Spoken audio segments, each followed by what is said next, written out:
was a huge demonstration in Santiago, amazing, historical, like thousands and thousands of women, yeah, demonstrating, and yeah, things are changing. It's beautiful. But no, it was a synchronicity. It was just a coincidence. Yeah, yeah. A beautiful one.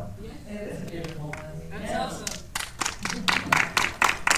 I would have opted for Cat Day. I get it. I hear voices.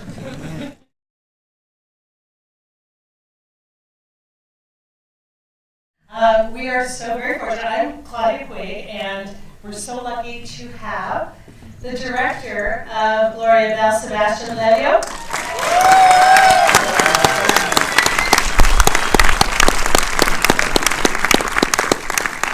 And we have Brad Garrett, who played Julianne's ex-husband.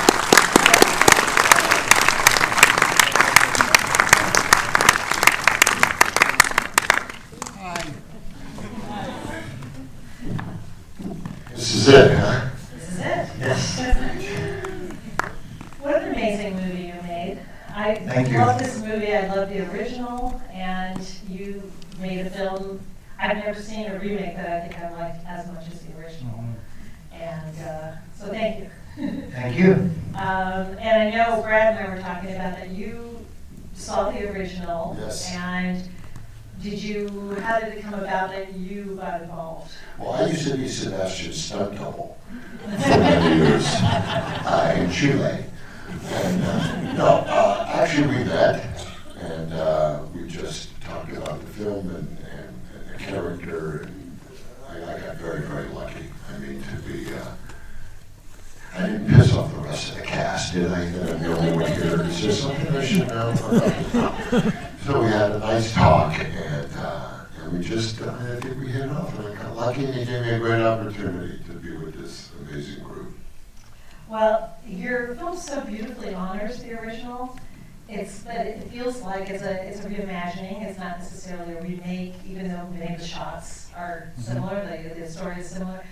And I was thinking about that, about how someone will revisit a song, or they'll revisit a play, or even maybe something they wrote. Yes. And have you always sort of thought about that possibility, or how did it come about that you did that? No, not at all. I mean, I didn't want to do this. I was about to go and shoot 2 films. So I was really busy preparing for that mission. And Fantastic Woman and Fantastic Woman and Disobedience. And I was going to shoot them back to back. So, but then Julianne and me, we share have a manager in common that we love Erin. And maybe something got lost in translation, but I understood that Julianne had seen the original film, loved it, didn't want to have anything to do with a remake, or wasn't necessarily interested in a remake, but wanted to meet with me.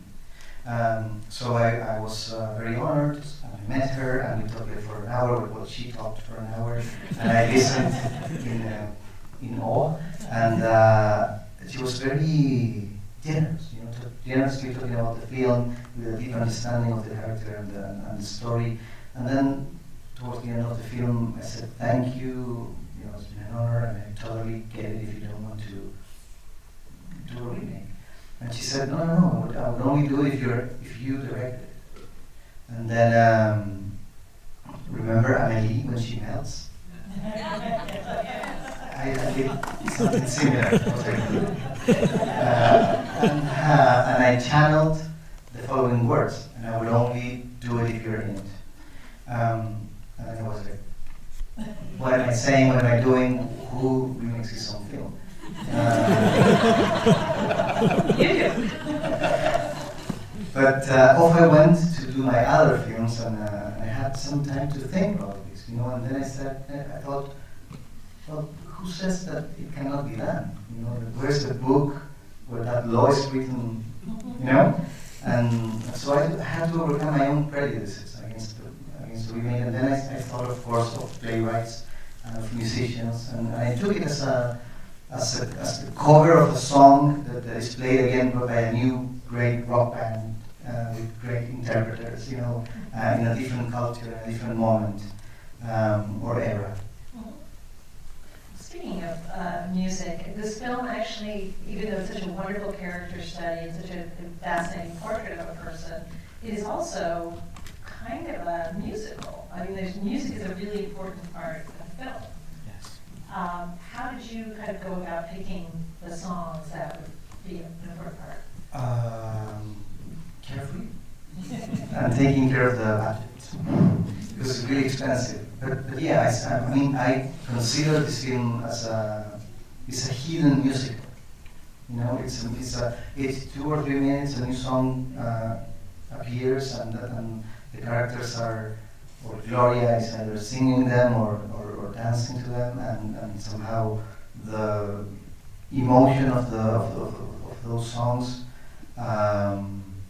mingle with the story, and the lyrics resonate with what they are going through, and almost like in a musical. Mm-hmm. So the film is filled with music, and for me it's great fun to choose the songs and to find a balance between all of them, and to create, so to say, a parallel musical narration.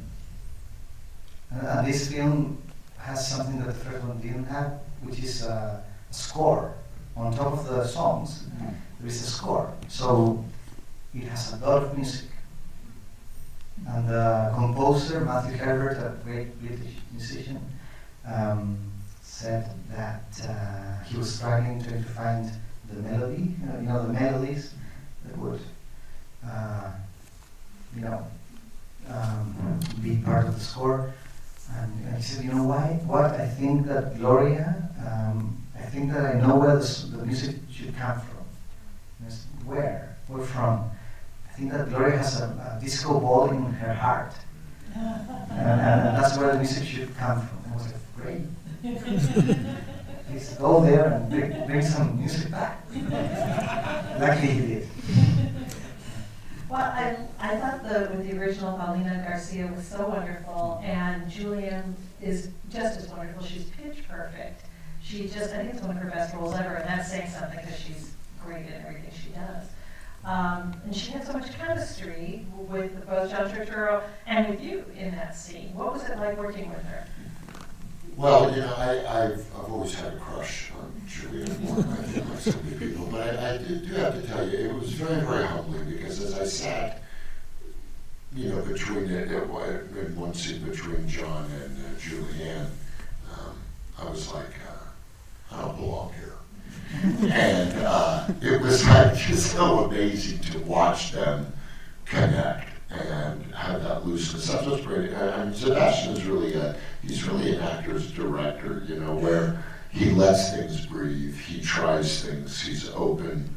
A lot of that dinner scene was really just played. Of course, it was a script, but it was played loosely and wonderfully, and it just kept it alive. And we tried to do different variations on it, but you get around people of this caliber, and it's hard not to come off good, because they just have this incredible craft that if you listen and you're present, you could easily get sucked into it. It's a wonderful thing, It's like going to school every day. I mean, Turturro and watching him and Julianne it's pretty special. That dinner scene felt so natural, so real. And that's the other thing about this entire film and this character. We don't see movies like this. We don't see characters like this. We don't see women in their 50s given so much of a story, so much dimension, so much nuance. And this is, the last time we saw it was with your film, and now we see it again. It's amazing, and it's really wonderful to see this. It almost seems like the timing is even more perfect now. Well, yeah, I see what you mean.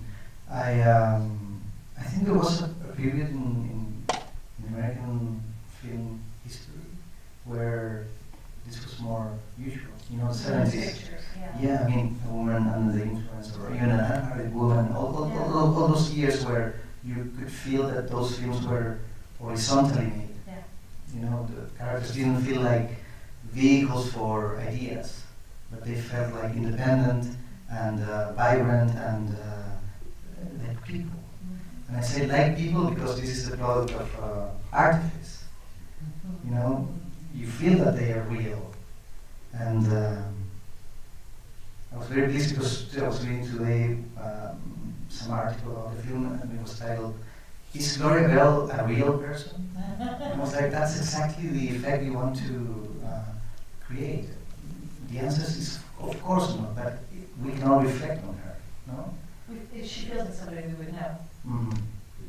And that's, we don't see, we just like you mentioned, historically there have been some films where we don't see women of a certain age covered in films very much at all. And you have been such you work with some amazing women. You've worked with Rachel Weisz and Rachel McAdams and Daniela Vega.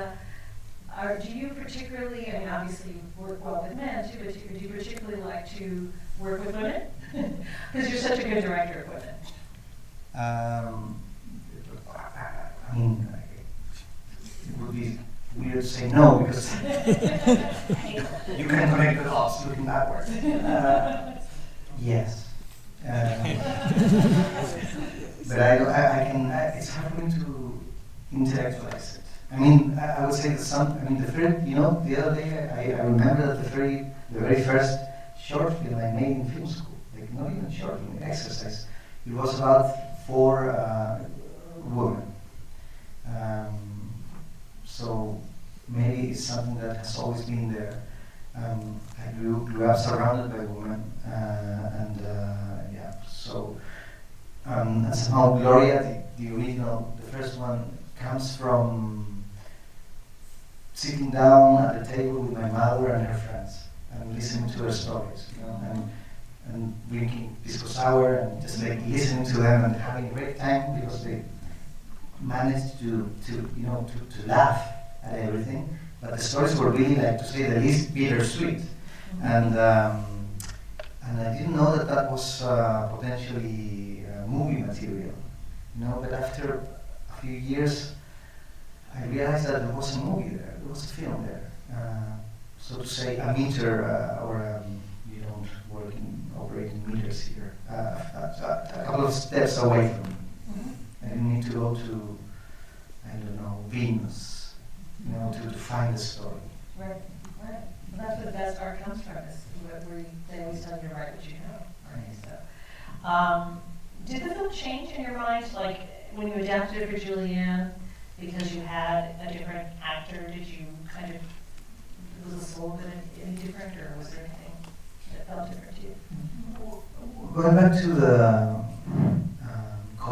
music cover analogy, the story didn't change. You know, what the mechanisms of what made the story work are used again. I didn't want to deform that. It would have been like playing Let It Be with different keys. What's the point? You know what I mean? I'm not saying that this is as great as Let It Be. Any song, okay? But then it's such a strong portrait of a woman. We see her from every possible angle, going through the entire emotional spectrum, in every possible, visiting every possible tonality. We see her in very intimate moments, almost like only moments that only one sees oneself at. So that generates a strong bond between the spectator and Gloria, almost to the point that we feel that we know her and even love her. So to answer your question, if you change the woman actress that is being observed, being examined, being celebrated, even if you don't change the story, the DNA of the film changes. It's modified because there's another beating heart there. So with each one of the actors, that was the case, you know, because what I'm always trying to do is to capture something that is somehow in the intersection between what the characters are, so fiction, and what the actors bring. And I'm really interested in who they are. you know. And so, for example, Brad arrived with his humanity, and I wasn't going to try to, you know, deform your energy and what you were bringing to the character in order to tell my story. You know, the idea is exactly the opposite. I was going to, so to say, blend and use who you are and your story and your background and your energy to well, so to say, feed the character, you know, to kind of make it back to life. So it's all about them. It's all about the actors. Speaking of that, did you develop a backstory for your character? Because we see him in that one wonderful scene, and we know they've been divorced for a long time. We get that. But did you kind of work on? Well, I've been divorced for a long time, and I've been at dinners with the ex-wife, and believe it or not, we have a great relationship. And I've been in that situation with her significant other, with my significant other, and we take from life. I wish I could say I made a big backstory, and I just, my process is, it's not very fluid, you know. I try to hit my mark and lie. Pretty much is what I do. But it was funny because it really reminded me, and I have two children. I have a son and a daughter with my ex-wife. So there were things that really, you know, felt very organic. And going through the albums, and you know, we'd been there. So I wish I could say that I did a lot of homework. It just felt like a place that I'd been in, and so that was helpful. It seemed like the place that he was at was like maybe he wasn't completely over Gloria, even though he had a new significant other. Definitely not totally over. I think, yeah, that was something that I really didn't feel Dustin had worked through, you know, but emotionally he could never be what a woman like Gloria really needed anyway. And, you know, his booze didn't help. It's another story for another time. But it ran true in a lot of areas for me. So. I was curious why it was set in Los Angeles, and the original was set in Santiago. Why did you pick Los Angeles as opposed to New York or Chicago or any other city? It was one of the first ideas. I mean, the first idea. When we talked in that meeting, I was telling you about the very first meeting with Julia. She said, you know what, I mean, what city should we set this at? And she said immediately, I think it should be LA. And it kind of made sense to me as well. I'm not an expert in American cities, of course, but I've been here many times and some other cities in the States. And it was something that could communicate well with what the story needed. You know, some people say that there are some similarities in the landscape because of the mountains and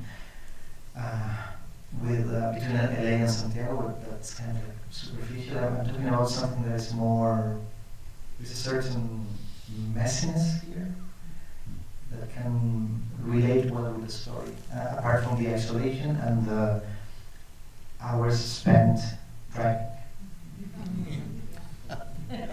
Perfect for singing. Yeah, perfect for singing. Well, it was interesting because with the original, there was a sort of I felt like the specter of Pinochet and the dictatorship maybe was there a little bit. Obviously, you know, California is very different in that respect, but there definitely the topography does look similar, similar climate. But yeah, it's interesting. So it was just something you and Julianne kind of came up with together?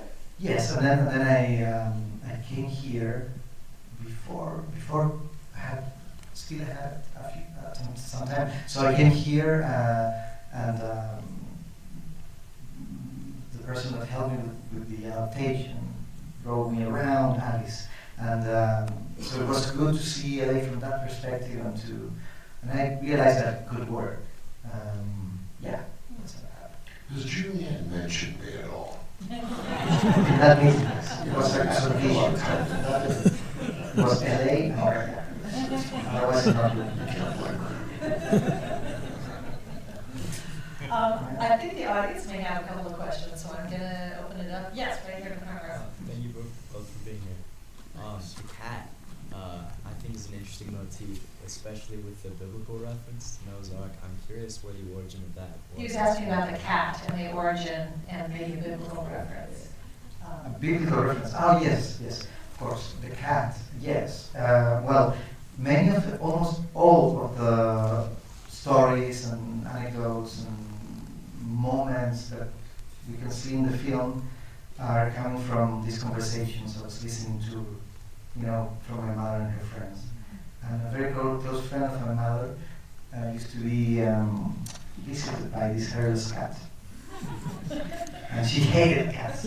So that was always really funny I was always like asking her, how's the cat? Oh, that fucker. So that's where that comes from. Was it hard to work with a cat? No, those cats are great actors because they are very obedient. And so they are kind of like made of plasticine. You move their head and the ear, and they tend to stay like that for a few minutes. Highly recommend it. I think they're sedated, is what he said. They're heavily sedated. I don't want no PETA issues right now. But the cat was bonkers. Did you shave the cat? I asked to a guy before. He went to the same waxing salon as well. See that? But the biblical reference is actually the first version didn't have any written dialogue. It was completely improvised. So I needed something for the actress that was with Gloria in that situation. I needed for her to tell her something about cats. And so I asked my AD, my assistant director, to find on the same morning like 3 or 4 mythical stories about cats. So to Google them. And she came back with 4, and I read one about Noah, and it was like so bonkers that was like, this is great, because it will at the same time add some humor, but it will in a very subtle way, give the cat a certain mythical dimension. So when towards the end the cat is by her side and she's naked and kind of like he's like taking care of her,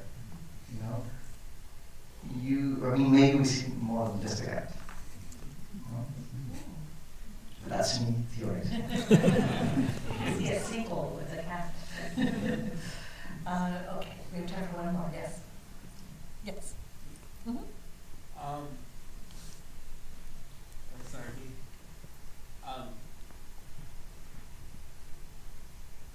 Did you release this movie on purpose for Women's Day, or it was just a coincidence, like being Gloria on this day? He asked if you released it intentionally for Women's Day, which was yesterday. Today. Today?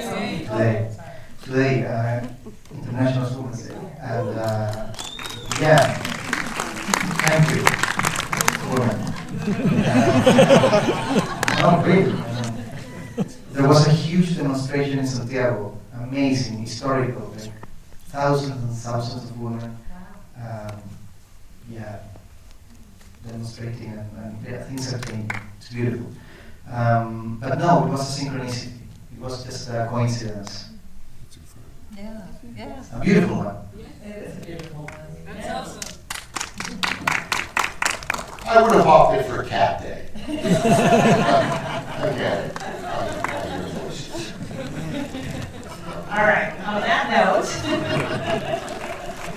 thank you, Brad and Sebastian, so much. And it's Sebastian's birthday today.